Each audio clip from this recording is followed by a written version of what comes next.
Here we are for another episode of Teach Me to Dad. I'm Kurtis.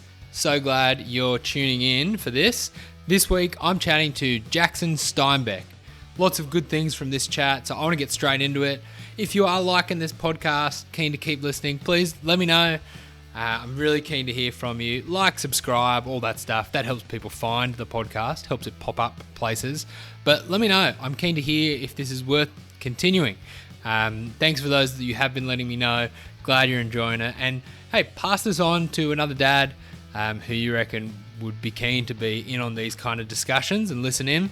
So let's get into it. Jackson, teach me to dad. Teach me to dad, I am a dad and I need some help. Teach me to dad, I'll never learn this by myself. Teach me to dad, I am a dad. Jackson, great to have you. Thank you for coming to talk. Thanks for having me. This is my podcast debut. Yes. So before we get into it, I want to give the link from me to you so people can place you if they don't know you but have been listening to me. So we went to school together in high school, and during that time you brought me along to church things, and so you were the first person to bring me to church, tell me the gospel, and bring me to people who would tell me the gospel. So that was a very key part of my life that you've played. And then we both did teaching, so we were both at uni together after that, worked a bit as well, but then did teaching together and then dispersed into our different worlds from there. And so I was keen to talk to you about being a dad, parenting, for a couple of reasons. One reason is I'm just curious how you do that thing. I think this is a fair assessment. You're not a just do what everyone else does by default person. Is that fair? Yeah, I think that's fair. The introduction's almost a bit emotive because I guess, as you said, that link is probably one of the things I'm most proud of in my life, that you have come to know Jesus and that I was, I guess, lucky enough to play a role in that. So yeah, on my deathbed, that'll be something that I reflect on really fondly. And then, yeah, it's pretty cool and pretty authentic. I reckon that, like what you said, we had so much, our lives were just entangled for so long, and now they've just gone completely separate for a number of years. So this little catch up about parenting is actually very authentic. Yeah, yes. And pretty cool too, because we saw each other's families as kids living under our parents. Yeah. And now to like pretty well from like getting married, then our lives went in a different direction. We've had kids and now we come back and debrief it. Yeah, totally. And like authentic too, because we don't actually know each other's parenting styles. Yes. So we could insult each other. Totally. That's exactly right. So partly I am just curious. Yeah. Like at this phase, like what's going on? And not like, and just totally curious. I might come out of this and go, man, I don't like our Jackson dads. But I'm interested in how you do it because I know that it won't just be the cookie cutter. I don't know. I just know that you're comfortable to go against the grain and you care about things and all these things that I go, well, I'm curious to see what's going on over there.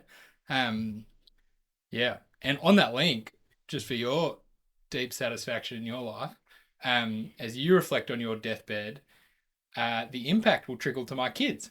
Yeah. As I think about how am I going to raise my kids to know the faith that I know. Those little things just keep going.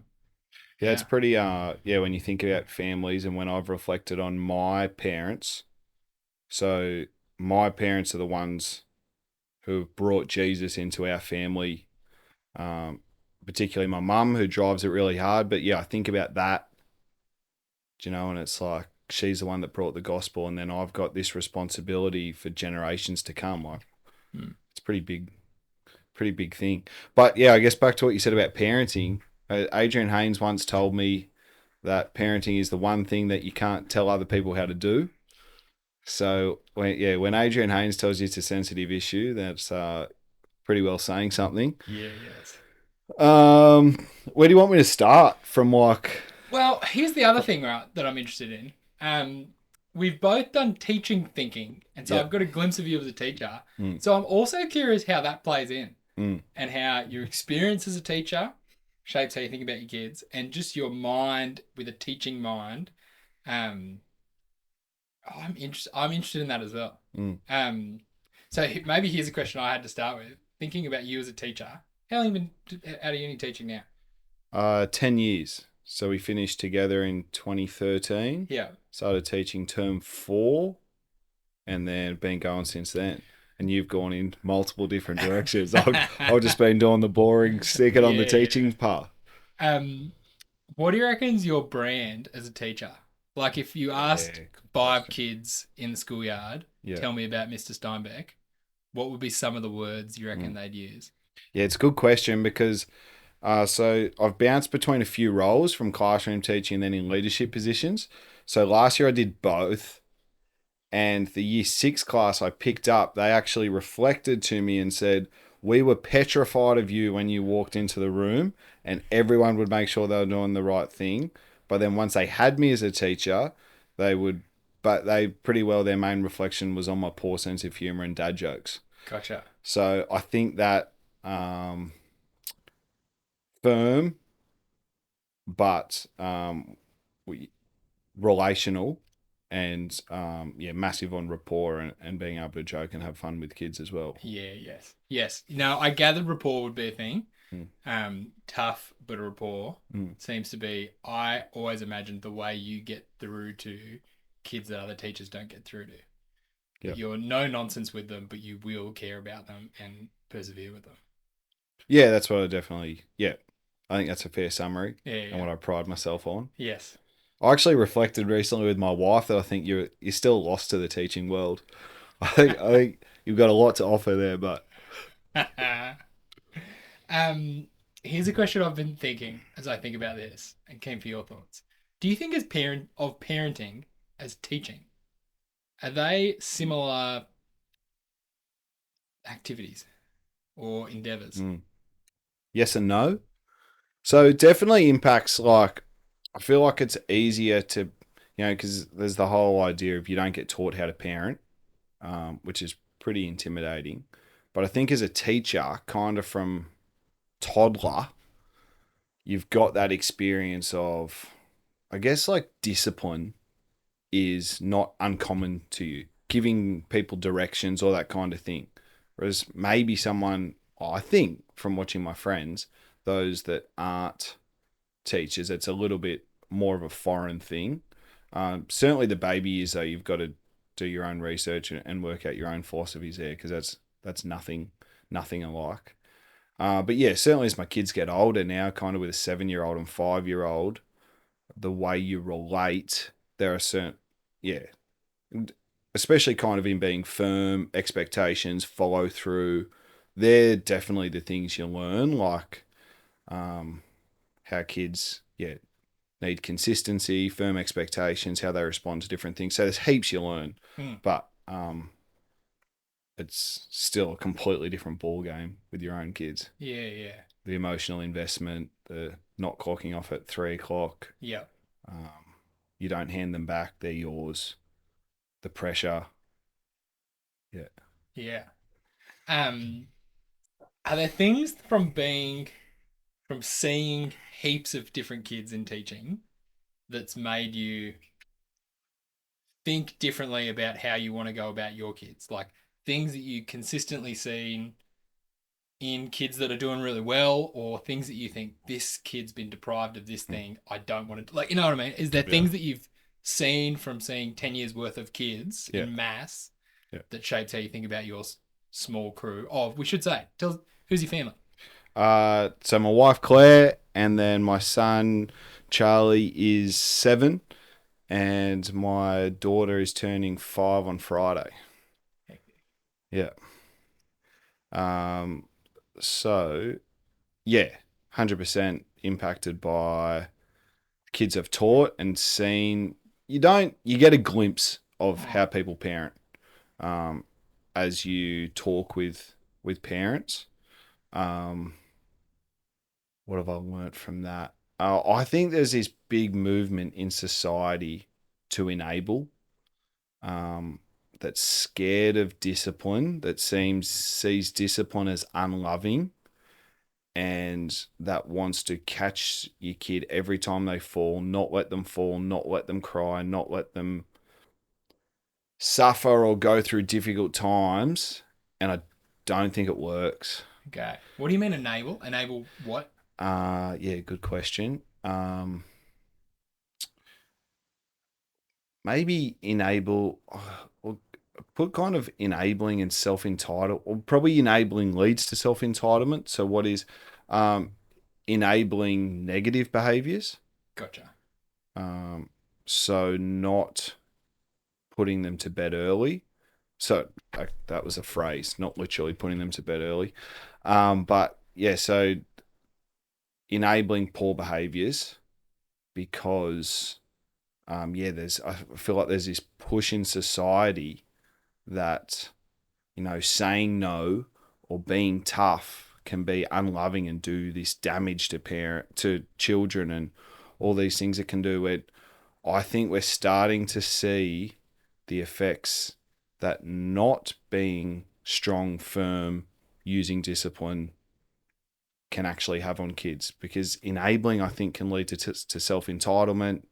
Self-entitlement, it's a slippery slope and not a Yeah. positive trait. Yeah. I think everyone would agree with that. Yeah. And so as part of that then that parents are, is that a lot of chasing the short-term happiness of their kid at every particular moment? My kid wants this, I want to give it to them. I'm constantly giving them what seems like it will bring about the most happiness for this kid in the moment, scared to do the thing that will make them unhappy Yeah. for a better outcome in the end. Yeah. I think being part of a church we're so lucky because, well, God teaches how to parent in a lot of ways. In saying that, within the church, there would still be a lot of different styles of parenting using God's principles. But I think church, you learn so much there. But yeah, like I said before, there's no training, there's no course, there's no qualification to be a parent. And there's such a strong voice in society telling you that certain acts are unloving. And so I think people do it with the best of intentions. And so I actually feel like I don't think most people would go, no, it's not about short-term happiness. But it's probably subconsciously what they're doing because they've been told that going against that would be unloving and it would cause, like there's so much pressure on parents and there's so many messages and you don't know which ones to take. And so the popular one kind of doing the rounds, I think that's what it is. Is that too ambiguous? No, Too grey? I'm getting you. Like, I don't want to hit really specific topics because I think that's potentially too controversial. Yeah, and you don't want to lock into like, should you spank your kids or something? Like you're like, let's just talk broadly. But it's things like the gentle parenting, and that's the only way to correct behaviour and certain things like that. Like I got stuff that pops up on my Facebook all the time. That's like, if you talk like this to your kid, it will do this damage to their brain and this, and so you're reading that. Okay, so I don't raise my voice at my kid. So what happens when they do the wrong thing?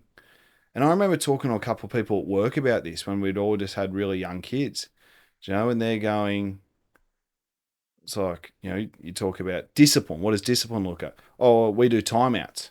Oh, timeouts are horrible, So what's horrible about timeouts? And they've read this info, you isolate the kid and what it's like, okay, so we get told not to smack. We get told not to do timeouts.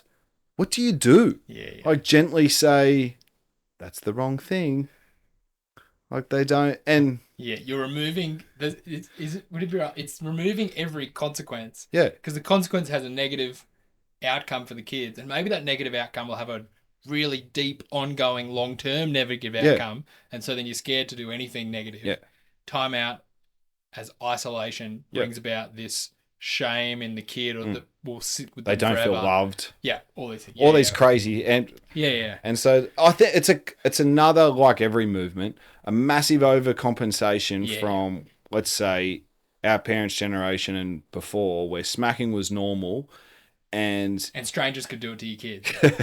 Like, yeah, your teacher would smack the kids, a stranger at the park would smack your kids, and it's like society's just playing smack the kid. And you yelled at kids, and you'd yell at kids in public, and and now it's like, well, that did so much damage, which there'd be some merit to, but also, like a lot of things done historically, we don't want to acknowledge any of the positive there.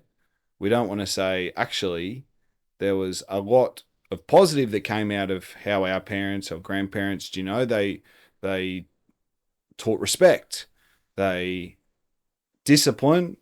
Maybe their methods weren't perfect. No one's ever have been, but they certainly made it clear what was right and what was wrong. Like, I think just with movements in general, we want to throw everything out, and then we're so enlightened and we've got this new idea, instead of going, actually, they did some things well, and maybe some things will adjust a little bit. Now that we know a bit better, we can do a bit better. Like, that's great, but we don't do that. We throw everything out. That's horrible.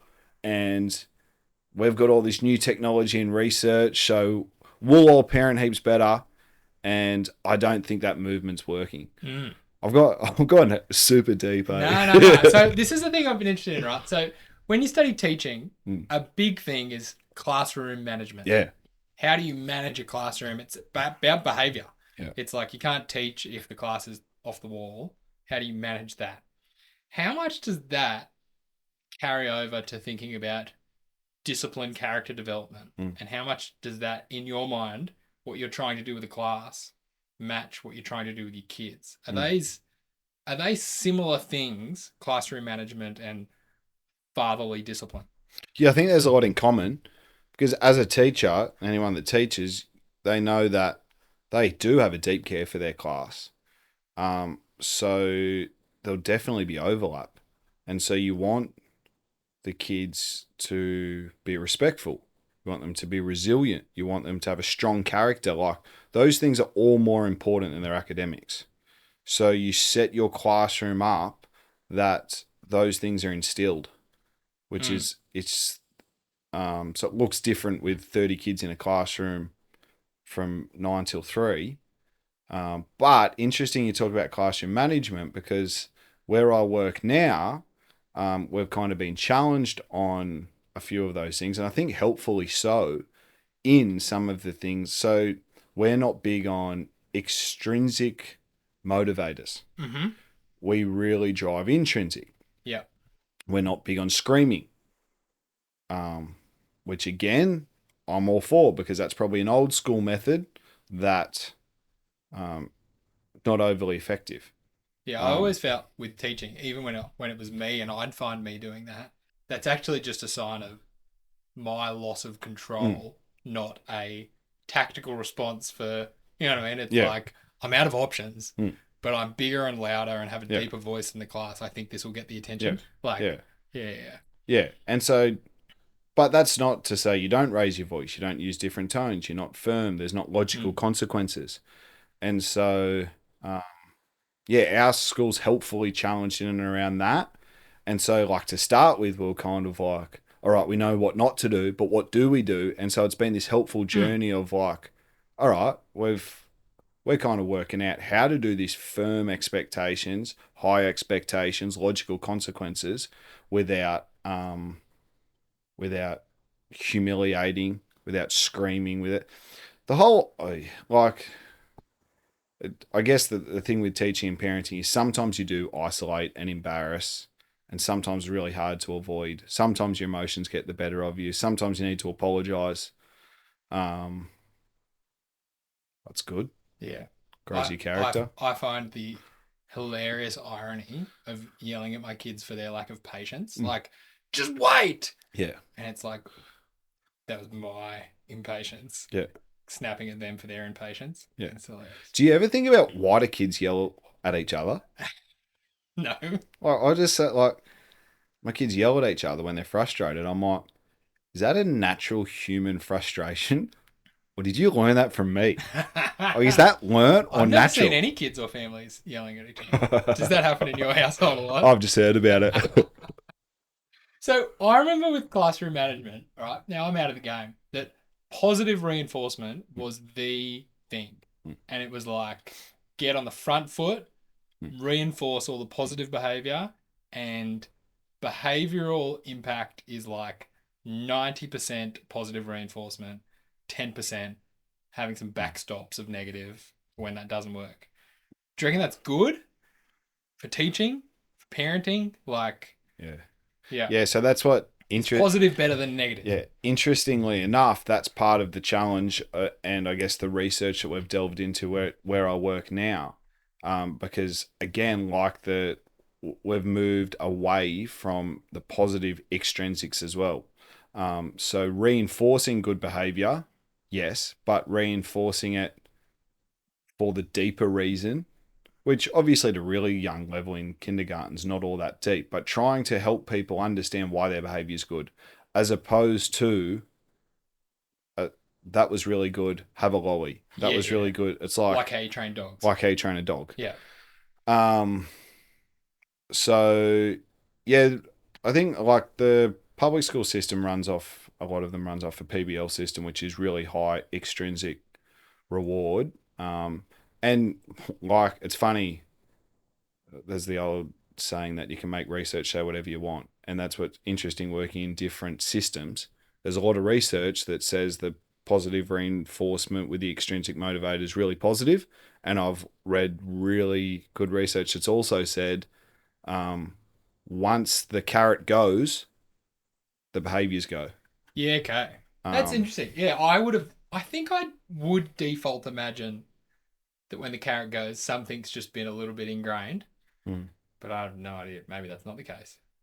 Yeah. I always figured that like extrinsic motivators, just random things, give a kid a sticker, was like good but second tier. Do you reckon that's a thing? Or is it like, nah, it's just not that effective? In my mind, it's like, well, it's all right. Like, I mentally think, I'm keen to get your thoughts on what intrinsic motivators would be in kids, but like intrinsic wins, extrinsic motivator second, and then like negative consequence third, and that would be the order of preference for character development. I think it's funny because like a logical consequence is for a negative behavior, but I don't think that's a negative thing. Like a logical consequence for a bad behavior is awesome. Like you're teaching character. So it's like, it's not nice. No one enjoys it. But I think that act of giving, and because a logical consequence can be hard. It's not always easy to find a logical consequence. But yeah, like you destroyed that kid's pencil case. You're buying that kid a pencil case with your pocket money. Like, that's awesome. They just learned responsibility for their actions. Because they've learned something. Because they've learned something. Natural consequence is really just learning how the world works and how you relate to people. And it's a learning thing, not a random punishment thing. Yeah. So I think that's a really, when that kind of thing happens, it's a really good thing. Intrinsic motivation's just awesome. And I remember when my son started school, and his schooling experience has been awesome at a different school to where I am, but he loves school, loves working, loves everything. So when he was getting extrinsic rewards for stuff, I was just kind of like, what's the point? He already loves it.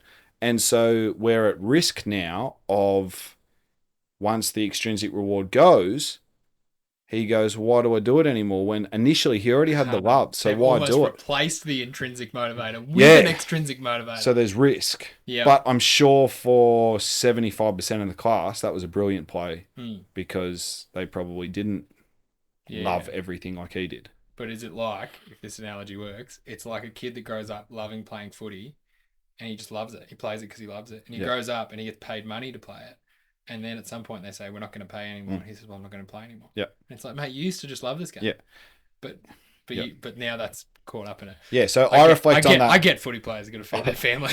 That's my reflection. I play rugby because I love it. I don't need someone to pay me. Yeah. If I could get paid, that'd be good. Yeah. But I also, that's why I don't as well.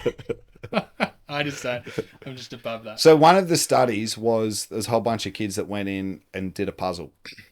And so $10 if you do the puzzle for 20 minutes. After 20 minutes, on the dot, walked out. Another kid doesn't get paid. After 10 minutes, they're loving the puzzle. Yes. So it's a completely different mindset. Mm. But it's not, yeah. Yeah. I've spent what, probably 6 years kind of trying to unpack this. Mm. It's not always simple. So what are some of the ways that it does land in with your kids, helping them be intrinsically motivated Yeah. for good behaviors? Or the things, I don't even know if good behaviors captures it all, but yeah, in your raising of them, how much does helping them have the right motivations steer them in the direction you're wanting to raise them? Yeah. Um, yeah, it's just helping them understand what the bigger picture is. So it's not like, oh, you're a kind friend today, here's a chocolate. It's like, um, Lila was a good friend to a guy from church at preschool, and the family told us. So we reflect on that with it. He wasn't enjoying preschool. You're a good friend. Now he enjoys preschool. So there's that greater sense of, um, greater sense of feeling positive about yourself, but also understanding your actions. Mm. Um, which, yeah, it's hard when you're young, but also, yeah, I guess it's what works for that age. And it's not to say you don't positively reinforce behaviors. You do with words and with, but it's just not heavily relying on extrinsics. Mm. But like, I could give heaps of example in my parenting where I go against all these things because logical things just aren't always there. Yeah. Like Mm. if my kids are nasty to each other at night or taking too long, they lose a book. Now, like a book is so good to read to your kids, and that's what I take off them. But at the same time, it's fast, immediate, and Yeah. to some extent logical. I'm conflicted as to whether that's like, you know what I mean? It's like, Like reverse psychology as well, because it just deepens their love for the book. yeah, there you go. Yeah, they're longing for it. That's it. No vegetables for you kids. Yeah, Like only yeah, dessert tonight. That's how you get them. That's I imagine like even with that preschool example, to have those kind of conversations help them see and learn those things. You'd have to be you'd have to be quite clear on kind of why the things that you want your kids to do are really good things for them to do. I yeah, imagine you need that clarity to go, you were kind, yeah, and I want to help you see why that was such a great thing. So you kind of would need clarity on the why, mm, and as much as you can in a way that you can convey to a kid, I mm, imagine. Yeah, yeah, you were kind. You told the truth. Here's why that's important, mm, as opposed to the yeah. The truth thing's always hard mm, because usually when you're pushing for the truth is when something bad's happened. And so you get the truth and you're like, well, do I put a consequence in or yes, so like my son came clean with me that, oh, my wife was sick and I knew a cake store was coming up. So I gave him $5 like a week out because I didn't want him to miss. And so he's he's come clean about 3 days in that he spent the money at the canteen. And I was like, you're out. Like, no cake store. I think he still had $2 left, which was enough. Well, he's smart enough to work out. He saved himself enough money, but was honest enough to tell me. And so, and then the more I thought about it, I was like, he didn't have to tell me that. yeah. It's a So, pretty tricky one to know what to do. yeah, Yeah, you want your kid to always. yeah. So I'm like, You'll never get in trouble for telling me yeah, you did do the thing. yeah. Like, So I'm yeah. like, why on earth would he tell me again if Mm, this happened? If he'll just pick up and go, I'm just going to do the same thing next time and not tell him. mm. So I kind of adjusted it a little bit and still gave him a bit of money for being honest. But yeah, that was a tricky one. Where do you Yeah. sit on what's your take on this? On the telling the truth thing. No, or like, how do you deal with extrinsic, intrinsic? How do Yeah, you yeah. how do you motivate, I guess, or teach positive behaviors? Yeah, yeah. I don't know. I think I um I'm constantly trying to think what's the logical conclusion, Steph. Yeah. And we're getting that bit by bit. Like our oldest is 5, 5, 3, 0. And so we're hitting it at different levels. So getting the logical thing, I love that. I love the logical consequences. If you don't, like, we've recently installed a toy jail. Yeah. That's like, if any toys that aren't cleaned up at the end of the day, Yeah. they're in Logical. jail. That's And, great. like, you haven't cleaned up your toys. Yeah. They're gone. They're in this jail thing. We'll bring them out in a couple of days. Like, they'll take a real time out. Like, I love stuff like that. Yeah, that's good. I I've put up like I've got 4 family rules that I've printed, framed, and have in the house. And they're mostly don'ts. Yeah. But it's like I'll just keep coming back to them. And when it happens, I'll be like, number 1. And they're like, oh yeah, number 1. Like, and they've got them now. That's a bit of a thing, just guarding against the negatives. Just keep setting the right expectations. That's been pretty good. And then I've definitely leaned into just extrinsic motivators. And I'm just like, we like marble in a jar. Yeah. And when the jar's full, we'll do something. Yeah. Kind of thing. And I just pick a positive behavior. It's like, this is the positive behavior we're thinking about. Yeah. And we're going to try and do this. Yeah. If you do this, the last one was just like, I listen and do what mum and dad tell me to do. Can you do this thing? You did it. Great. Like, just trying to install that thing.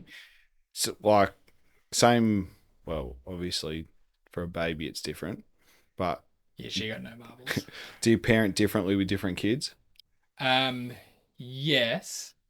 Well, yes and no. Like, Harvey, our middle one, just wants he just wants the equality of James. Yeah. And so he usually ends up getting the exact same as James. Right. It'd be different if they're flipped, because James has autism, his brain's different, and so how we deal with rules and parenting is slightly different.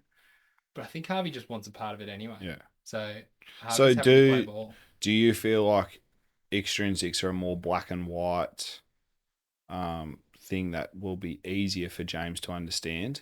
Yeah, I don't know. I think they will definitely be easier for him to follow. Yeah. But I don't know if that's the same as the character development. Yeah, tricky. So for him, his brain loves order and when things are in the right place. And that is, I think there's nothing that's more a big deal to his brain than everything being in the right place. And so breaking a rule feels like something's broken. Yep. Like, it genuinely feels like that rule's been broken and his world falls apart a little bit and it's hard for his brain to cope. So, like, so I think when he knows what's expected and what the rules are, I think in a lot of times he really wants that to stick in place. But that's not intrinsic. That's not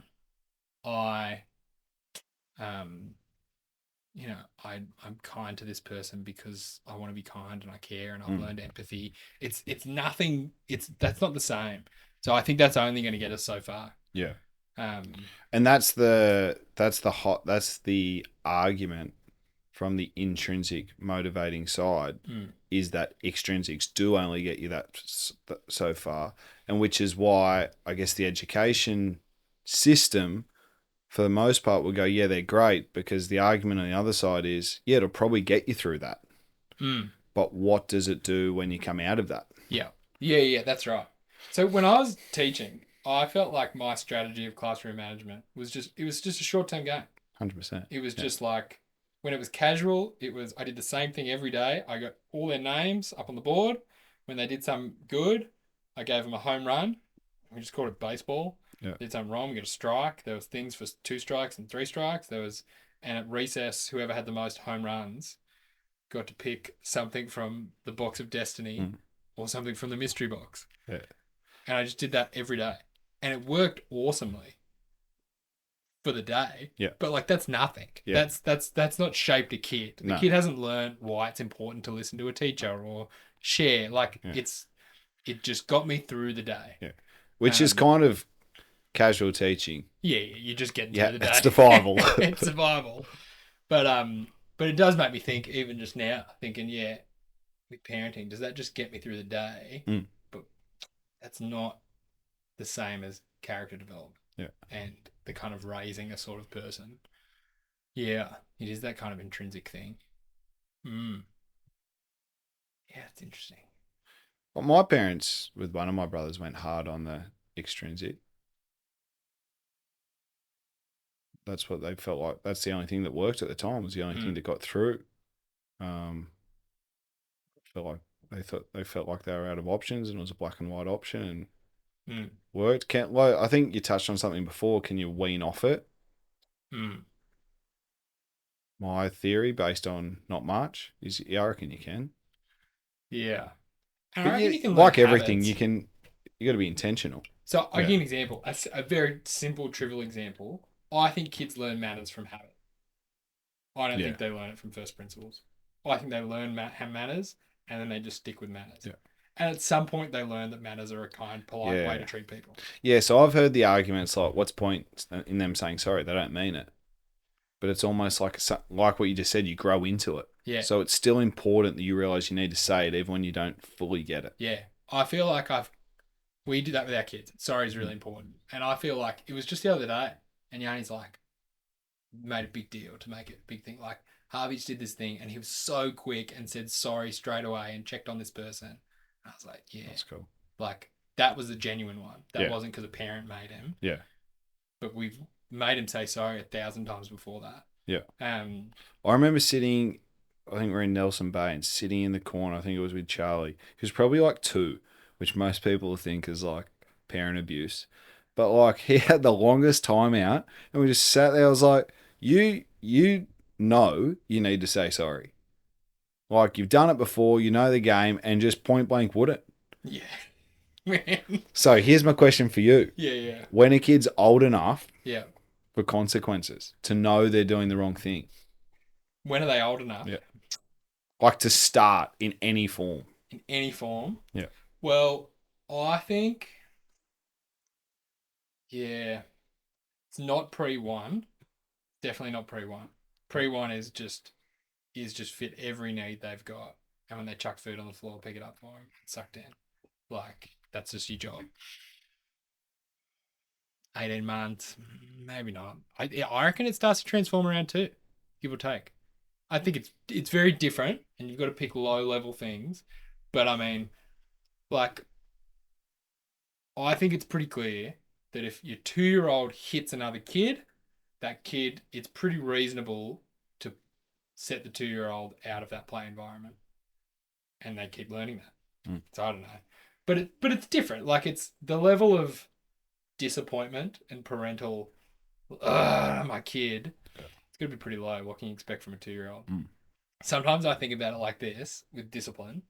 Sometimes it just feels hard and you just keep doing the same thing, and when does it learn? I think of it a little bit like my kids, like little marble jars where you fill a jar until you got 50 things. And I'm like, when I discipline, sometimes I think for this to see change, I'm going to have to discipline this behavior, whatever the number is, 200 times. Yeah, right. And I'm just like, this is another one. Mm. That's cool. Like, it's not going to, like, they're just going to keep learning this thing that when I hit a kid, I don't get to play. When I hit a kid, I don't get to play. And I'm like, this is going to take the kid a lot of times to get it. And to be honest, that just helps me deal with the slow movement of repetitive discipline. Yeah. Are you creative with how you teach your kids? Do you like, as you're a teacher and you think like, oh, how am I going to teach this thing? Do you do creative teaching things with your kids? Off the top of my head, I'm going to say no. Give me an example of creative. I reckon you would have. I don't know. I don't know what things you're teaching your kids, but even just like, we're going to read the Bible as a family. Like, do you just crack a book and read it? Or are you like, I've made this video? Or like, do you do lessons? No. Oh, we Yeah, jump with some kind of ideas. between Bible verse, kids' Bible, and occasionally I'll crack the real Bible. Yeah. But no, I remember like Dale was all pumped up and doing like full acting and stuff with his kids. I'm like, that's mad, but it's not me. No. Yeah, I've done this I reckon thing. you would. I've done this thing because, well, for a while, it was just getting engagement and traction was tricky. Yeah. And I think partly because of James being our eldest and his brain working differently, I think stories just didn't captivate him as quickly as other kids. So I did this thing on the iPad where I'd just get.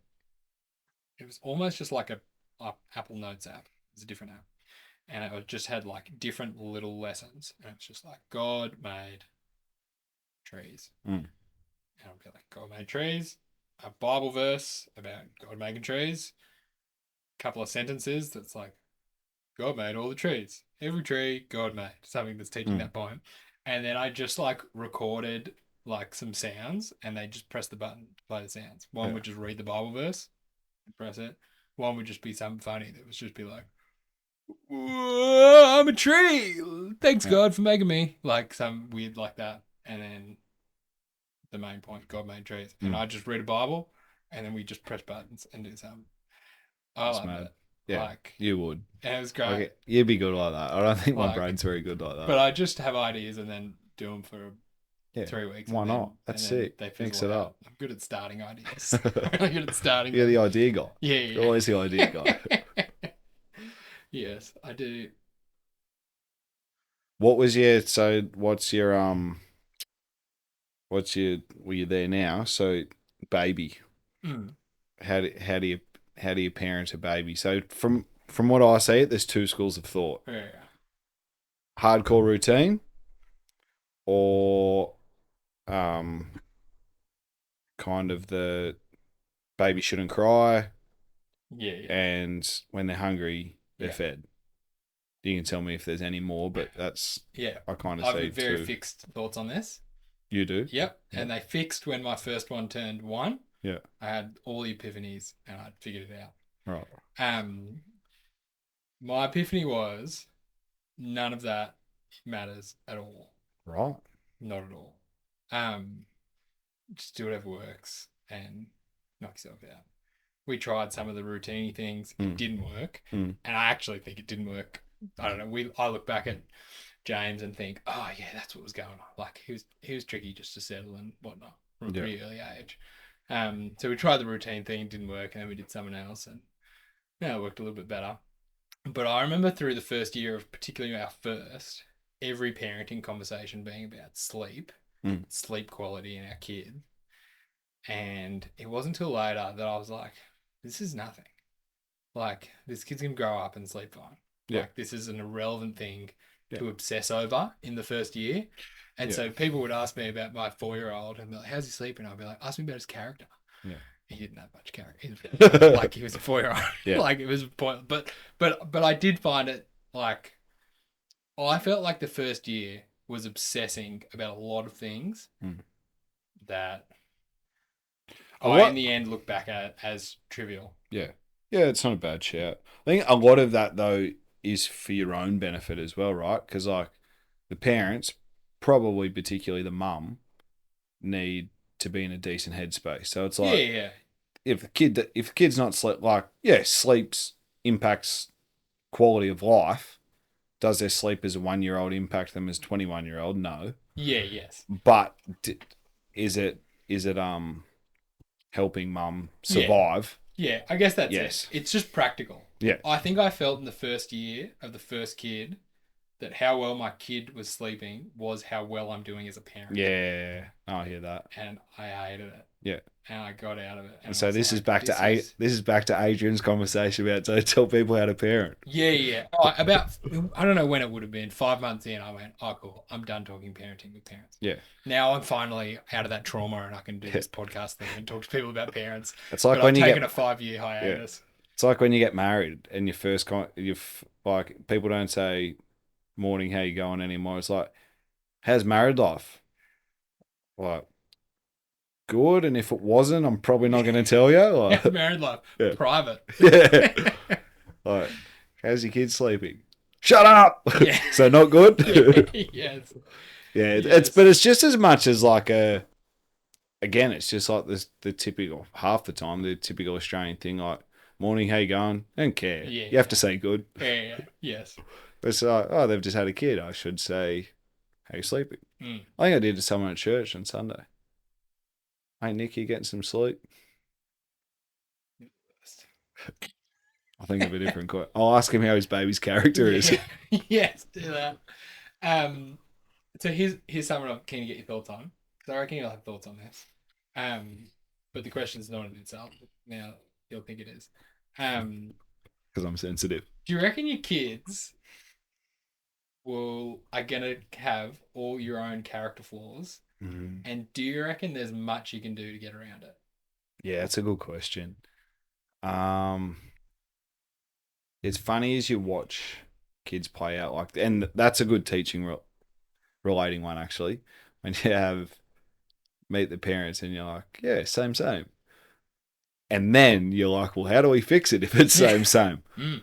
Um, I think a lot of that will come down to how well I can identify that flaw and deal with it. Mm. So if I can identify it and be upfront that it's a negative character flaw, then hopefully they can too. The other thing is if it's like really bad and traumatizes them, they probably won't do it. They'll react and do something worse than the opposite. Yeah. Yeah, great. So like if I've got a bad character flaw, I need to make sure it's really bad. So they get traumatized and make sure swing the other way. Yeah, go the other Gotcha. way. So yeah. if you're too aggressive with your kids, you'll Yeah, just traumatize them. I'll and make sure they'll I'm super never aggressive. speak Yeah, up yeah. for themselves and be so passive. Yeah, Great. yeah. That's cool. Yeah, that's cool. Yeah, it scares me a bit. And it's just like as my kids are at the age now where they're more perceptive, it's like you're more accountable for your actions. So it's like you haven't, or I was speaking the wrong tone or too intensely to my wife, or even if I don't, and one of them yells out, "Stop fighting!" It's like, whoa. And so it's those kind of things you're like, alcohol. So I went to, I took Charlie to a Mariners game. Tim Walsh, Tim got us some box tickets. So I took him, last minute thing, took him along. It was epic. And he got 2 soft drinks. He thought it was the best thing ever. I had a soft drink and a juice. And I had 3 beers. And at the end, he said, "Oh, it's been a good night. All these new things happened. I'll tell you what wasn't new. Dad drinking heaps of beers."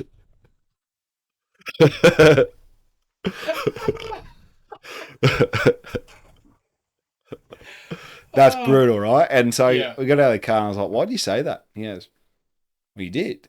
I said, "I had 3." And he goes, "That's heaps." And I was like, "Okay, if you had 3 soft drinks, that's heaps." And I'm like, I'm really intentional and try not to drink it. And then try to kind of explain, like, lots of people drink this much beers. And then I'm like, is this even good? But like, I'm trying to put it in context. But overriding point there, like, they notice stuff. Yeah.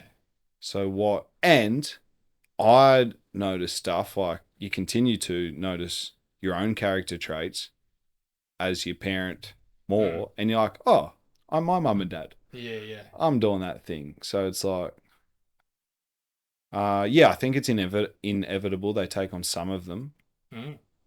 Like, that's so interesting that you could think through, like, what am I comfortable with alcohol? And yet your kids still will take away something that you weren't, like, you're like, no, That's a great night. I had this is 3 what beers. I'm like, I was out for 2.5 hours or whatever. I'm comfortable with 3 beers. Like, and your kid's like, man, Dad, 3 beers. Like, 3 of the same drink. Like, I've never had that in my life. Yeah. Imagine what he talks about at school. Yeah.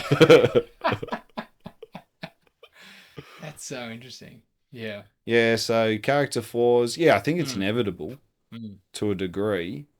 And then I guess it's like trying to highlight them, but also like developing their character so that as they get older, they have the strength, self-awareness, ability, repentance to do something about it. Because like for mine, once you're an adult, you are things make sense. Like you can make sense of your actions, but you're still accountable. You can't like you and I can't blame our families anymore.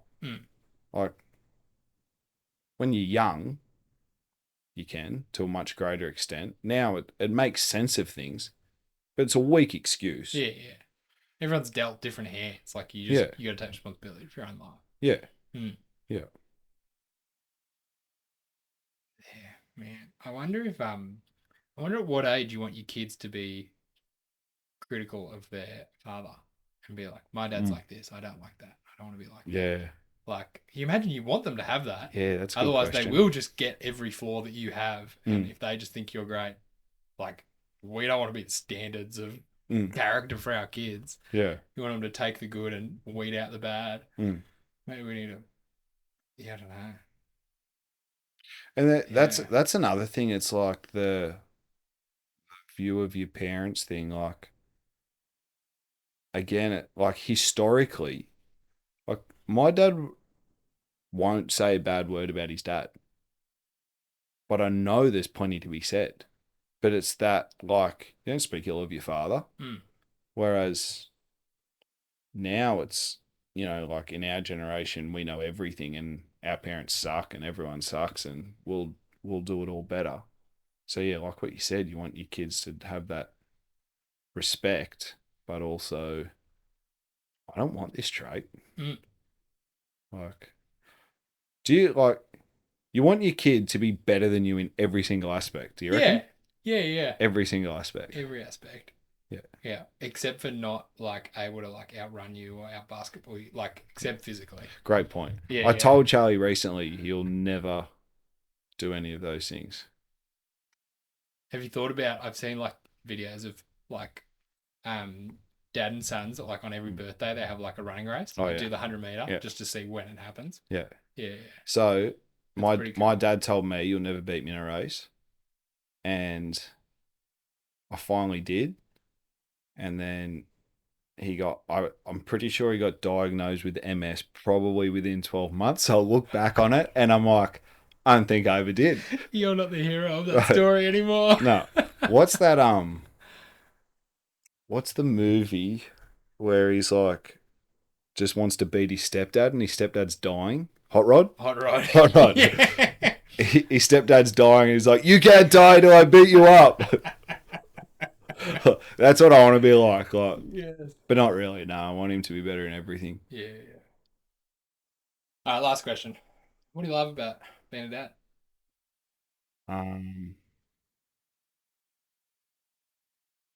a lot of things. Like, so it's funny, Charlie's got to the age where it's like there's a double header at Central Coast Stadium um, next week. And like I was like, oh, I could watch your first game with Charlie, another game with other people. And I was like, I genuinely want to go to the game with Charlie. Like he's who I want to watch the game with. So that's cool. Yeah, that's Like it's cool to be at the relational point. And like New Year's Eve, watching it with him and Tim was mad. Like couldn't have spent it with a better person. It sounds like it was a great night. Was a great night. Smashing heaps of beers. Yeah. Oh no, that's real cool. That's cool. Like, and then my daughter's just super playful, so just playing with her. I don't know. There's something like almost unspeakable about parenting that it's just awesome. Like we, it's daunting. It still is daunting. Like when they go to bed and I pray about their future, it's like so overwhelming. Like having a female daughter in high school scares the absolute crap out of me. But, and it's like, even what you said before, it was like the character traits, like that's daunting. Do I want to raise another me? Like, there's heaps of faults that I don't want in another human, but on just the relational aspect, being able to shape and mold and, I don't know, like it's a simple question. Mm. I wouldn't have thought so hard to answer. Mm. It actually is because it's like, it's actually really easy to say all the daunting and intimidating parts of being a parent. But yeah, I think it's just that like, it sounds cheesy and corny and stuff, but the love that you have for them. Mm. Like every morning, I'm so stoked to see him. About 10 minutes, I'm tired and want a break. Happy to go to work, but it's just awesome. Mm. It's the relationship you have with them is awesome. I think just walking through each stage of life, helping them navigate situations, your proud moments, like seeing them happy, genuinely happy, is like it's like Christmas, seeing your kids happy is heaps better than enjoying Christmas yourself. I don't know. What is it? Yeah, you What's don't need to be happy if your kid's happy. Like, Yeah. that'll do. Yeah, and is that the difference between happiness and like is that a difference between happiness and joy? Do you feel joy when you see your kids? Like, is it a deeper? What do you reckon? What's good about parenting? Yeah, no, there is. There's something of that. It's the like, it's it's a kind of relationship. It's not quite like any other. And there's something when they're little because I don't know what it's like to have older kids, but like there's something just so innocent about a little kid that just gives you such positive feedback in relationally that like, man, kids the age of our kids, I love their dad so much. And so it's just a joy to be around them. And there's nothing like it. I don't know. It's just great. What's the main thing you pray for your kids? Well, I pray that they would. I pray, broadly that they'd trust Jesus and that they'd be confident in how good He is towards them. Yeah. Yeah. I think if they know how good God is, He's always good and always good towards them and is always showing grace to them in everything. Yeah, I reckon they'll be right. Yeah. Yeah.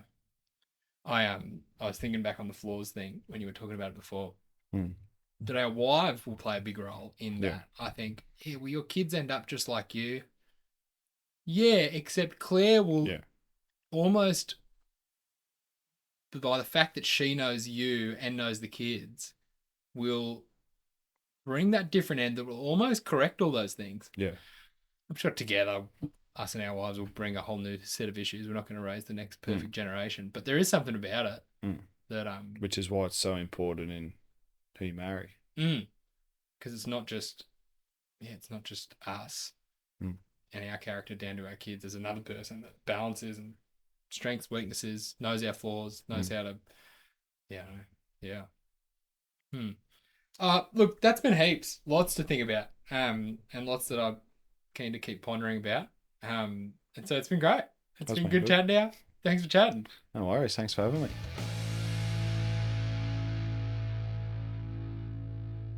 I love doing this episode, and it was a big deal for me to be able to just catch up with an old mate and chat about these things. Some of the big takeaways from this chat for me, thinking about that intrinsic motivation. Ever since having this chat with Jackson, I've been pondering that as I interact with my kids, how to help my kids be motivated not by random, arbitrary external things, but kind of caught up in the intrinsic things that motivate them, particularly around behaviours. And so I'm really keen to keep thinking about that, how to roll that out, how that can become like second nature for me as a parent. So yeah, thanks for this, Jackson. To wrap up with an encouragement for dads, I thought I'd read from Hebrews where it talks about how God disciplines His children, and He uses fatherly discipline as an example to help us understand why God's discipline is good. So these two are connected. So here's what Hebrews chapter 12 says. It says, "My son, do not make light of the Lord's discipline, and don't lose heart when He rebukes you, because the Lord disciplines the one He loves, and He chastens everyone He accepts as His son." I thought that's helpful to see that God wants the best for us, and so that does mean discipline because He loves us, and so we want to think well about how we can lovingly help our children grow as well. I'll see you next week. We're chatting to a top shelf dad. I'll see you then.